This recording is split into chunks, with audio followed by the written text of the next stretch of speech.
Hey guys, it's May 16th, May 6th. Hey guys, May 6th, 2016, and this is Kilplix Rambles is what I'm calling it. Kind of a dumb name. If you have any better ideas for this name, let me know, because it's a really kind of a dull name. And today I talk about Civil War, games I'm interested in this year, the new Battlefield the reveal trailer, my thoughts on Mirror's Edge, my thoughts on Overwatch, how they've changed. So, Overwatch. Finally tried it. Someone had given me an early access beta key. I know it's an open beta now, but I had tried the early access beta. Like I had said previously, I wasn't interested in the game at all, you know? Just did not really interest me. But I was willing to give it a shot, and I did. And if you'd seen my videos, I've uploaded a few fun games, because I'm enjoying it. I'm shocked. I'm enjoying it. I did not expect that I'd enjoy this game at all. But I really, truly am enjoying it. I don't know if I'd say it's enough for me to buy it. It might be enough for me to buy it. I am concerned long term, though. I'm concerned the long term it's going to get really, annoying with just, annoying tactics people are going to try to use. With all of the different characters and abilities, I'm afraid there's going to be some combo that's going to come out that's going to be really popular that everybody will use, and that it'll just get, tedious and annoying to even play. But in the beta currently, I'm enjoying it. I did not expect it, but I'm really enjoying this game. My favorite's Reinhardt, if you've seen the video where I just completely I just had a blast, man. I'm enjoying a lot of the different characters. I'm not a huge fan of the only game modes being like King of the Hill or capture the points. I think there needs to be other game modes, but I don't know what would benefit benefit that type of gameplay with another game mode. But I am enjoying it. Like I said, it's just, yeah. One thing is, though, is it's weird how it allows, you can have an entire team of one specific character, which is really weird. It seems like it could be, very unbalanced if they do that. I thought, when I was playing it, I thought you could only have one character per team. But you can do any team can do every single character, which, it seems like there should be a limit to that in some ways. At least limited to a few, but currently they disabled the competitive mode for the beta because they're still tweaking it. I'm really thinking they're going to disable or have at least some sort of a cap or a limit to how many characters you can have per team. Specific, same characters. Because a full team of tracers or something, oh my gosh, that's a nightmare. But yeah, other than that though, I might get this game. We'll see. I saw the reveal today of the Battlefield 1 trailer, or teaser, I guess it was a trailer, but that is the dumbest freaking name, man. Battlefield 1. Ugh. Whatever, it's World War 1. From what I can tell, it's just World War 1, straight up. I thought there'd be a twist, steampunk twist, or a what-if scenario of what if World War 1 went this way with these type of weapons, or vehicles or something, but it looks just straight up World War 1. And I'm gonna be honest, I'm not really interested in that. World War 1 consisted of mostly people just sitting in trenches for weeks upon weeks to months. You've got, very primitive weaponry that were unreliable, took forever to reload, unreliable vehicles, horseback. That's interesting. Horseback combat, that is interesting, but for a Battlefield game, I'm not hyped for it at all. I will remain skeptical until I see gameplay or until I try it out myself. But nothing really wowed me about this reveal. It looks great. Obviously, it's a DICE game. They always look great, and they know how to show off their game engines and the special flair they have with their trailers. It was good, but it didn't grab me. It really did not grab me, but we'll see. I mean, like I said, Overwatch didn't grab me at all. But yeah, I'm not a fan of this setting, but I'll remain neutral until I'm able to play it, and then I'll give my final judgments on it. I saw Civil War yesterday, Captain America Civil War, and I liked it, but I got problems with it. One of the problems I had specifically, I kept noticing like weird edits in that. Like the edits were really odd. Like when it would show like the locations they were in, it would be like, I can't explain it. It would seem to flash in too fast and too fast out. It's a really nitpicky thing, but it really bugged me. Another thing with the jump cuts, with the action scenes, it was really hard to tell what was going on with some of the things. And there was another scene where they were running, like there was a chase scene, and it was on foot, like on a freaking highway or a road with cars driving by, and it looked so weird to me. Like they were supposed to be running like faster or as fast as the cars, which because they're superhuman, most of the people that were doing it, but it still just looked so off to me. And the editing with the cameras moving around and jumping around, it really threw me off. But that was only for like the first half of the movie, and then the second half I stopped noticing that kind of thing. As you know, Spider-Man's in it, and they kind of rushed him into it.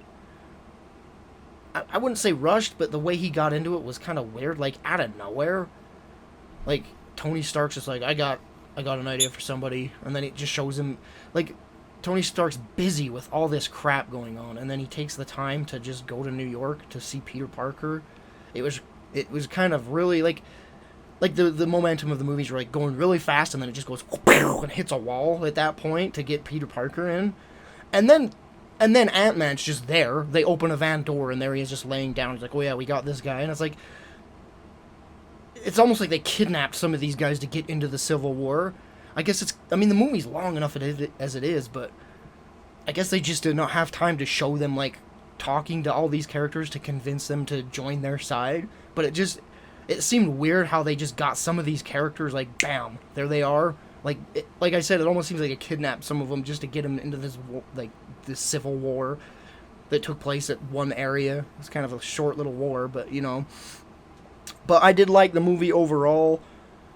I did have problems with the plot. It was kind of a weak way to get them all to fight each other. Well, I wouldn't say weak. Just the main villain, or whatever you'd call him, of the movie was kind of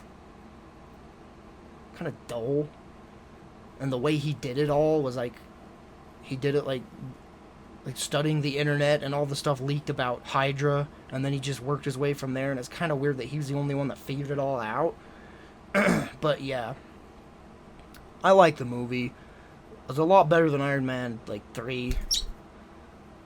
I think, after watching all these movies, I really think my favorite Marvel movie is the first Captain America.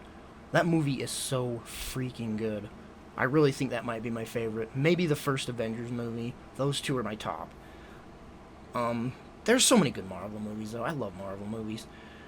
And they hinted at the end there might be another Spider-Man movie in conjunction with Marvel, and oh yes, please bring that.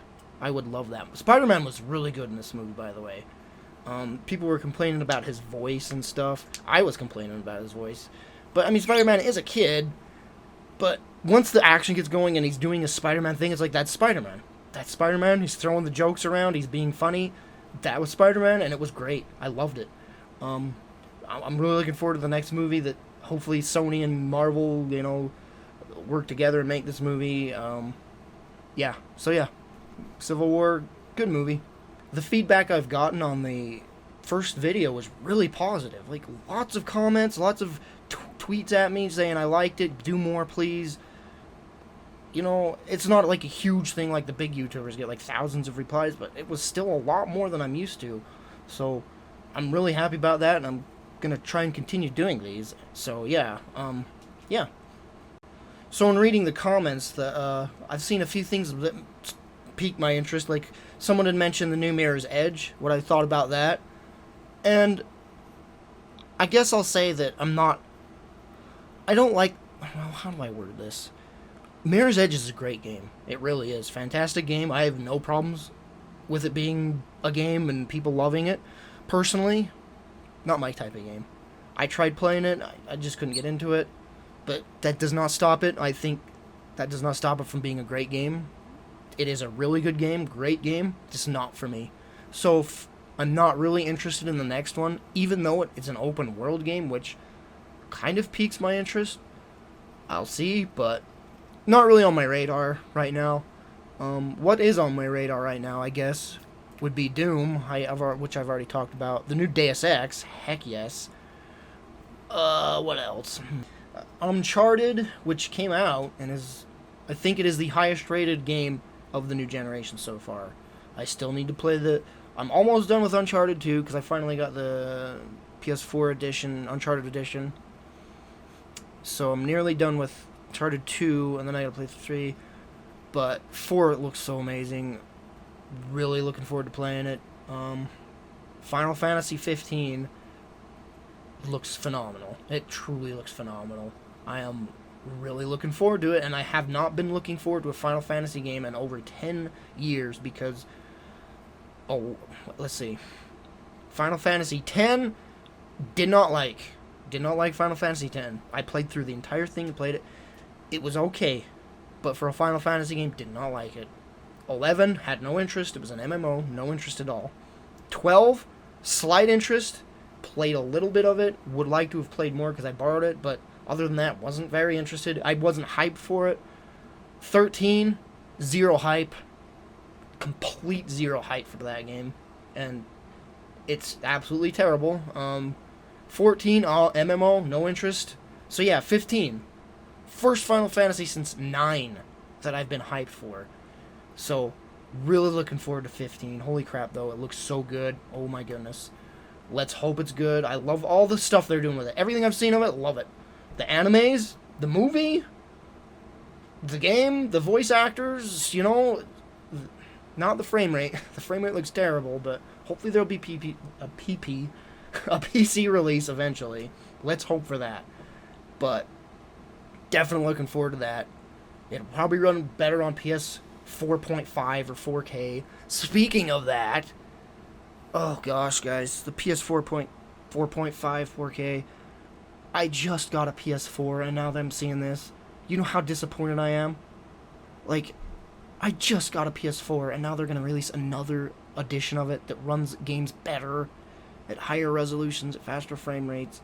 That really pisses me off. When I bought the PS2, I bought it full price.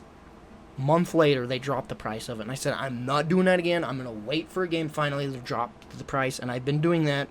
Finally, the PS4 price drop comes. I get it, and what do? They announce the 4.5, or they don't announce, but it leaks. It's going to happen. We know it's going to happen. It's pretty much confirmed.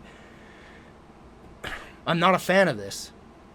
Why not just go to PC? That's what they're doing. Why not just go to PC? If you're going to release a new iteration of a system every few years, that's not worth it. Just get a PC. Just get a PC. Most of the games are coming out on PC nowadays. There's a few exclusives that are worth getting a console for. That's why I got a PS4. And I'm kind of pissed that I didn't wait a little bit longer. But there you have it. My opinions on 4.5 or 4K. Not happy about it.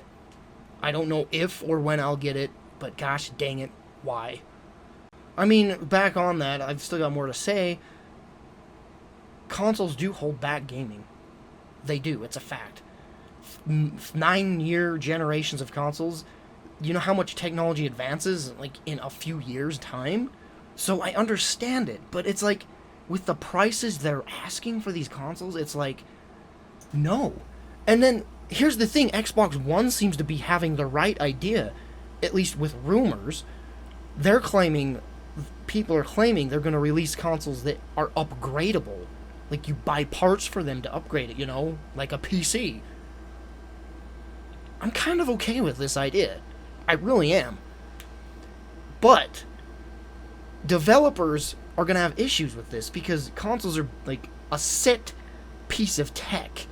They know what's in it. They know how to develop for it because it's, you know, a standard, stable running system. You add parts that can upgrade to that into the mix, and you're going to be getting possible crappy iterations on different setups. You know, kind of like PC. That happens a lot, and it's not fun. And the biggest reason why people get consoles is the simplicity, the ease of access. If we're going to start doing this whole PC style console stuff, this is going to turn off a lot of people. But in my opinion, I don't care. Let them go. That's my opinion. But of course, in developers' opinions, they don't want that. They want the masses, obviously. So, I don't know how this is going to go. We'll see. This is weird. Another game I'm looking forward to is Shadow Warrior 2. That's an extremely underrated game in my opinion. I love the crap out of Shadow Warrior 1. That game is amazing. If you've not played it, please play it. It is such a good game. It has the best melee combat you will have in a video game. Best melee combat, hands down. Shadow Warrior 2 is just upping it all. It's the same thing, but more, better. Open world, like 60 new weapons or some ridiculous thing like that. I am so looking forward to that. Co-op, yes, bring it on. Heck yes. No Man's Sky comes out sometime this June. It comes out in June, I think. So far, we know at least. And I'm not interested in I will completely hold back until I see mass opinions on that game before I dive in, because that game could either be amazing or it could be the most boring thing on the planet. It could go either way. So No Man's Sky, waiting on that before I even attempt to, dive into that. Neo comes out this year as well. I don't know when, but that demo was awesome. I died probably more in that than I will in Dark Souls. I died at least every few minutes in that game, but I really enjoyed it. It is hard as frick, but once you get the hang of it, it gets better. You get better. Great game. Really looking forward to Neo. What else was there? Cuphead. Oh my gosh, if you've not seen Cuphead, Google that, YouTube that. Cuphead looks so good. It's specifically boss rush type game, but the style of animation, freaking hand-drawn, oh my gosh, it looks so good. Completely captures the style of early 30s, 20s, 40s cartoons. Like, oh my gosh, it looks so good. And the new Witcher 3 DLC comes out, and I'm looking forward to that, since Witcher 3 is seriously, it has become one of my favorite games ever. It truly has. Love that game. That's all I can say. I love that game. Forgot to mention, the new Call of Duty apparently requires you to pre-order that game, get the whatever $80 edition, in order to get the Call of Duty 4 HD release. I highly doubt that's going to be permanent, because if it is, like, fans will riot. But that's bullcrap. They're doing this. They're holding it hostage. People want that game more than they want frickin' the new Call of Duty. I can guarantee you that. If it becomes separate, I will probably get the HD release, because I love Call of Duty 4. But yeah, that's bullcrap. They're doing it, and the thumbs down prove that that's a bad idea. On the trailer, at least, if you've seen the trailer. The thumbs down are massive. So yeah, I'll do an Endly plug, like, I think I'll do this every time, but yeah, if you want to follow my Twitter, it's Kilplix /Kilplix. Same with my Twitch. Also, me, Jed, and Colin have our own channel called Last Week's Special. Google that. You'll find all the social media, the Patreon. So tune into that if you want. I can't think of anything to plug right now. I guess that's it. Thank you for watching, and I'll see you guys next time.